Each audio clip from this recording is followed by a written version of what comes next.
To Serve with Love. This one, it's hard to know where to start because it really was key to the book. Um, Mad Men was the single most important thing in the book. After that, I'd say there were 3 or 4 films and people, and To Serve with Love was that important.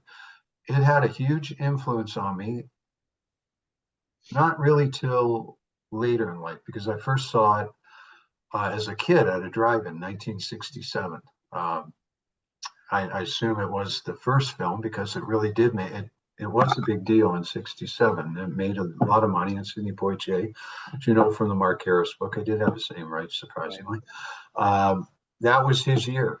It didn't really show up until I think '68 was the year that he was the #1 box office star because there's always a lag. But he had an incredible year. Mark Harris writes about it so well. He had 3 films, and To Serve with Love is easily the least. I mean, it's a pretty well-known film, but it doesn't have nearly the profile that the other 2. He was in the film that won Best Picture of the Year, In the Heat of the Night, and he was in Guess Who's Coming to Dinner, which was nominated for Best Picture, which is kind of ridiculous. I mean, it's not as terrible as you might think, but it is very dated and kind of hokey. And then I guess he snuck off at some point to Britain, to London, and made To Serve with Love. And that's I like In the Heat of the Night, but that's far and away my favorite of the 3. And it has faded over time. I meant to dig out Andrew Sarris.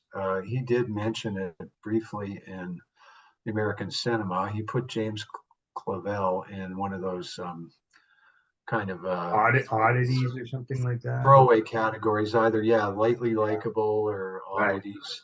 And I do remember what he wrote about it. One line he called it sort of Super Stanley Kramer or Super Kramer, meaning it had all the defects of Stanley Kramer, and then it was kind of hokey and a little too socially conscious in a really self-conscious way, but that it was better than Stanley Kramer. I think it's much better than that. I don't think that gives the film nearly enough credit. Maybe I'm just biased by it just got in my brain at a young age, but I think it handles so many things so well. That moment in the '60s, I think it handles race really well. I think it handles class really well.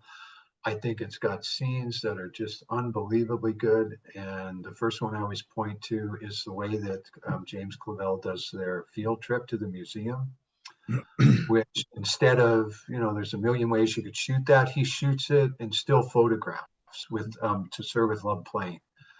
It's the first time, I think second time. I think it might be used just as an instrumental over the opening credits, and then it's used in the museum trip. So you get all these great still photographs of the students, and he does things with them. He does things in terms of symmetry and playing one photograph off another, and playing them off whatever's in the museum, and the song plays. And that to me is really one of the, sounds weird, but high points of '60s cinema.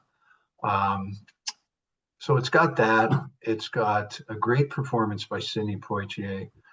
It's got really interesting. It's a great teacher film. It's got a really interesting dynamic in the classroom. I mean, the hokiest thing about the film, obviously, is that these kids they're really rough kids when he enters the classroom, and of course he turns them into the perfect classroom, which is every teacher's dream, right?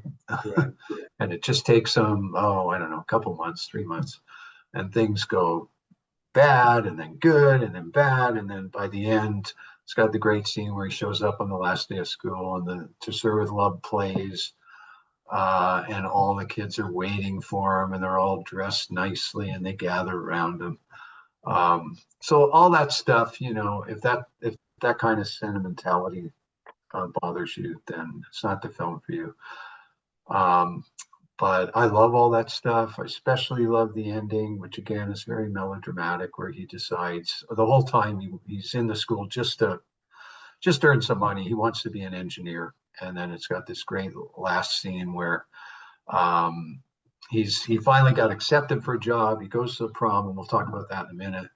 And they give him a great gift, and he goes back and he's sitting at his desk, and two kids that are going to be in his class next year come in, and of course they're real ruffians, and they tip some stuff over on his desk, and they say, "Yeah, we've got you next year, mate." And they run out laughing, and he stands up and he takes the offer from the engineer job and he rips it in half. Right when the song starts up again, or the end music, and it's perfect.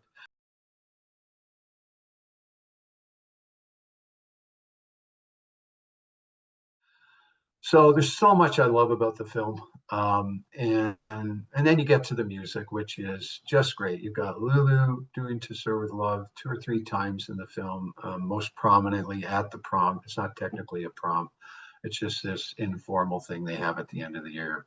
Right.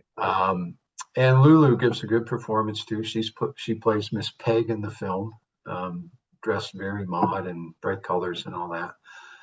And then you've got Wayne Fontana and the Mindbenders, who do 2 songs. One of them I'm not crazy about. It's the first time Sidney Poitier and Susie Kendall, the other teacher, they go to the lunchtime get together. He's just new at the school, and the kids are dancing to this Wayne Fontana song. And it's okay, no matter what you do. But the real highlight for me is the song I picked. It's called "It's Getting Harder All the Time," which was on my first top 100 on Radio On. I think it might have made one other one, although I try not to repeat songs. And it's the scene where, again, this is the final dance, so he's got the whole class on board, and they're all in love with him. And before they give him their real gift, which is the song "To Sir with Love," which Lulu or Miss Peg writes for him, they have a student's choice dance, because Judy Geeson, who plays Miss Dare, Pamela Dare, she goes up to him earlier in the day and she says, will you dance with me tonight, sir? And will you call me Pamela? And he says, yes. I mean, there's a real, they skirt the line sometimes. And even Susie Kendall tells him, she says, don't be fooled by Miss Dare. She's a woman. I mean, these are older kids, right? They're like 18. Right. And she at points in the film, she has a major crush on him. And he totally acts professionally and teaches her, treats her just like a student, but she's not, she's somewhere else. So they have the student request, and it starts up, and the song starts slow, really slow, like da da, and they both slowly get on the dance floor, and the way he shoots it is just great. And then the song picks up, and it's just this great 67 British pop song, so catchy. I can't describe it. I won't try. Just go on and listen to it. And they start dancing. And again, the way he photographs it, he's mixing the people watching them, and he's taking wide angle shots, and he's moving the camera. And it's the entirety of the song. And it's not just a song playing, by the way, the band is there playing. Wayne Fontana and the Mindbenders, who we should mention, they had a #1 hit, right, with Game of Love. Game of Love, yeah. And Yeah. Groovy Kind of Love was big too, wasn't it? Or Is that them too? I think that's them. I think you're right. Yeah. The Game of Love is the one I always. Groovy Kind of Love was big too. Yeah. I mean, that's one that Phil Collins covered. Yeah. So they were pretty well known. And as they're dancing, and I always mention this, it really, I'm convinced it does this, and on purpose, it subverts, in a really interesting way, it subverts a racial stereotype, one of those polite racial stereotypes, where you expect Sidney Poitier is he's not African American, he's from Grenada. Right. You expect him to be a great dancer, and he's not. He's terrible. He's kind of clunky, and she's a great dancer, which makes sense, because he's an older teacher, right? And she's a teenager, and she's up on all this stuff. So, I mean, he's got a certain way of dancing, but it's just kind of clunky to me. And it's funny, but they're great on the dance floor. Just the pairing of them, especially when the music picks up and all the kids go crazy. And I just have never not loved that scene. It's just so perfect. And then they follow that with the gift of Lulu singing her song, and he gets really choked up, really emotional in a way that I think is great because he stops himself from crying. You know, as she's singing, one of the students, she's this really small Asian student. She walks up, she shouldn't speak a word in the film, and she hands him some kind of physical gift. I don't know what it is. And he takes it and he says, and he's just on the verge of tears. And Sidney Poitier has such a great voice. He says, "I think I better leave." And he just rushes out because he doesn't want them to see him crying. And that's when he goes back to the office and they have the final scene. So, it was one of those films also I searched for such a long time to get a physical copy. It would seem to be out of circulation. It would still turn up on TV now and again. And then, these video DVDs come and go. It finally turned up and I bought it. And it's on regularly on TCM. On Sidney Poitier's birthday, they always play, he had so many prominent films and went into directing too. And I was alive up until, did he not die within the last 2 or 3 years? I think he did. It was pre-COVID. And, his death was very prominent because he was the first Black actor to win an Academy Award. He won it for Lilies of the Field in '63, which I've never seen. Blackboard Jungle, Defiant Ones. And I also remarked on how To Serve With Love makes a perfect kind of symmetrical pairing with Blackboard Jungle, because in Blackboard Jungle, he's the rough student who gives Glenn Ford a hard time and ends up helping Glenn Ford. But to go full circle and end up as the teacher in To Serve With Love is perfect. And the race stuff in it is just it's so subtle at times, like from another teacher on staff. He's calling him like chimney sweep and stuff like that. And it makes the other teachers really uncomfortable, but it's not like this guy gets fired from the job or anything. Yeah. And then the students, Denham, the roughest kid in the class, he really brings up race a couple of times. And it comes up awkwardly in one situation where they want one of the kids in the class, a kid from a mixed marriage, Seals, his mom dies, and Sidney Poitier says, "Well, I'll bring the wreath over." And they just all look at each other like they know he can't go. Like he can't go into this white neighborhood. So it's really subtle. Race is there. It's not the dominant thing, but it's always there. Okay. So sorry, I was talking a mile a minute there. No, that's good. That's good stuff. They talk about the Beatles in the film. He's got this lesson where finally, he gives up.